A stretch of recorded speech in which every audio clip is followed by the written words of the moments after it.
What's one thing I could do to get out of this uncomfortable position right now? Go. What's one thing I could do right now? Because here's what was happening. The more I thought about being in this uncomfortable position and hey, I'm about to tap, the greater that feeling and emotion started to take over on me. Like it became bigger than the guy on me. And so then as soon as I did that next thought, what is one thing I can do to get out of this uncomfortable position right now? Go.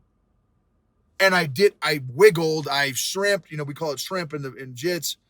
I did some move, changed my hip position, whatever. I I completely forgot about tapping.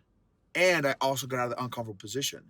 So the life lesson is, in what area of your life can you identify and test the limits, your current limits of your life, of your capacity, of your emotional intelligence?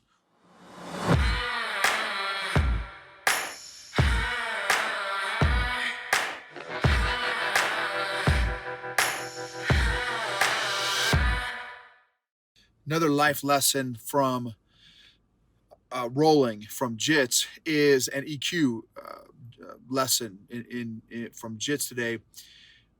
Um, so pushing yourself. What are your limits? Identifying your limits. How often in your life right now are you identifying where the limits are in your life and going one notch beyond where your limits are? So here's the story. Today in JITS, at at least three rolls, three of my, I don't know how many rolls we did, 7, 8 rolls today. At least three of them, maybe half of them, there was a time, and this normally doesn't happen to me, but there was a time in probably at least half of my rolls today, and that's for some of you guys may not be familiar with jujitsu, but it's the stuff on the ground. So you're grappling on the ground, basically trying to get submissions and chokes and stuff.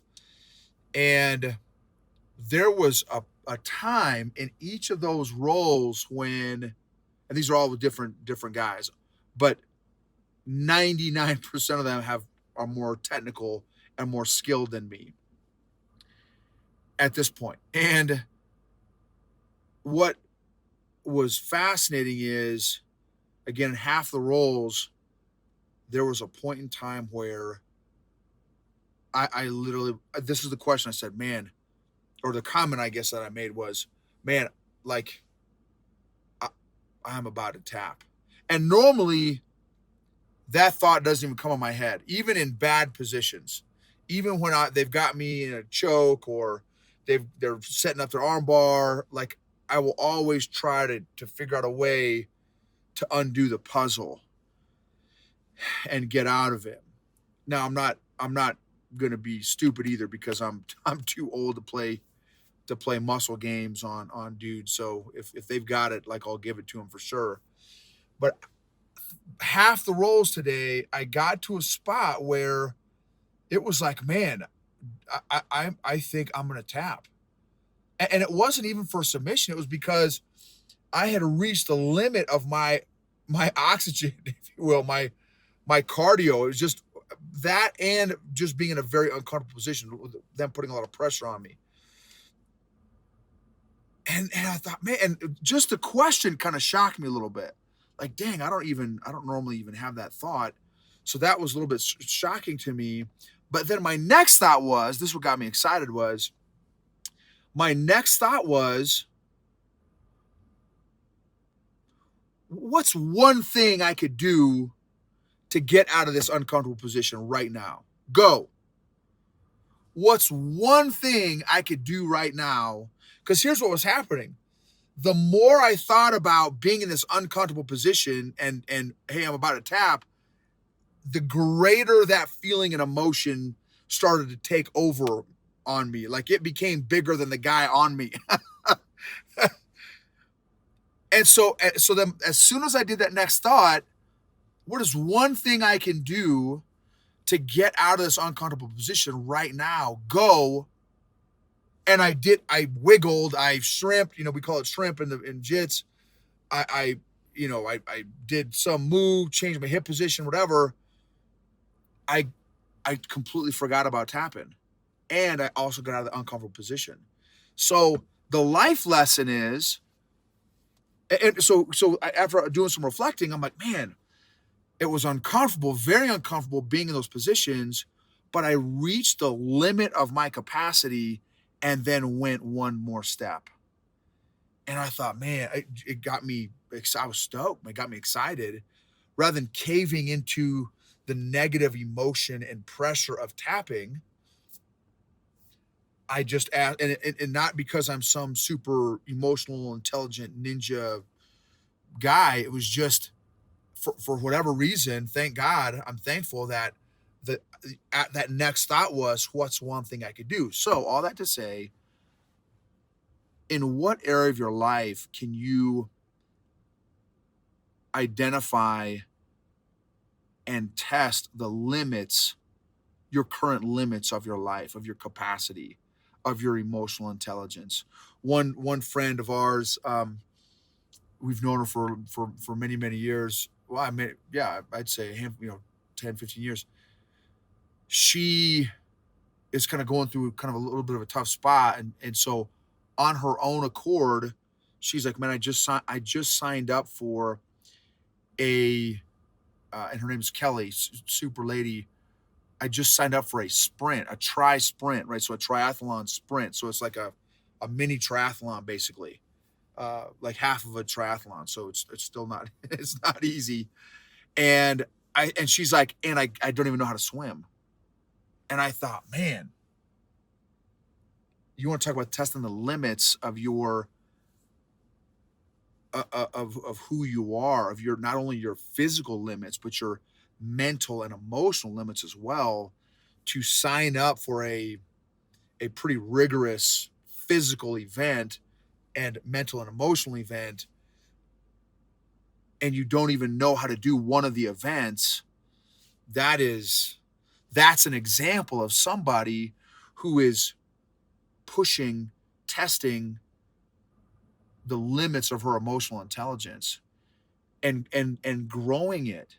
Just making the commitment to do that, to sign up for that event is a big deal. And for me, for me, try sprints or not is not how I'm going to choose to test my limits. For me, it's jujitsu, because there's always somebody better than you in jujitsu. And in my case, most people at my level. And it just was exciting that 4 different times today I reached the limits of my almost, yeah, mental, emotional, and physical capacity. And thank God I went beyond each time. And so that was a huge blessing today for me, a huge win mentally, emotionally, and physically.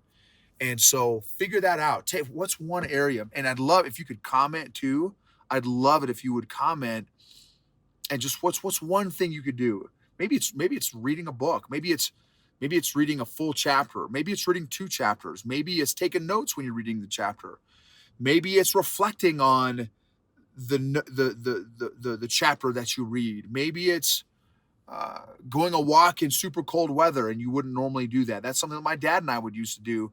He would say, Noble, get dressed in your skivvies, so take your clothes off down to your underwear, and let's go for a walk in the foot of snow that's outside. I was like, what? I could have sworn you just said take your clothes off. We're going on a walk in a foot of snow. He said, yeah, that's what I said. I mean, obviously keep your underwear on, but because he had a bunch of 60 acres of land, so we didn't ever see our neighbors. So, and we did. And I, the first 10, 15, 30 feet, I was freezing. And he's like, no, well, tell me your favorite spot you'd like to go vacation. Where you want, where would you like to go on a vacation? And I'm like, man, I'm freezing right now, Dad. He's like, I get it. Just like, where would you want to go? Like Mexico, Bahamas, Caribbean, like where would you want to go? And I'm like, man, this guy really wants to talk about this right now. But what it did was he distracted me. And next thing you know, he kept asking me questions. Next thing you know, we were back at home after a 30, 45-minute walk in the snow, literally in our underwear and bare feet. And he's like, no, but your mind is stronger than you think it is. And I was like, holy, it blew my mind. So, what comment, if you wouldn't mind, comment below. What is one thing you could do? And you don't have to do like a 10, like, hey, I don't know how to swim. Let me sign up for a 5-mile swim. So, not, but how can you just go, and how my wife calls it, and I'm not sure where she got it from, but easy plus one. What's one notch above where you're currently at right now that you could begin to stretch yourself and grow mentally, emotionally, and physically? Look forward to hearing from you in the comments below. Let's change the world by changing your world by changing you.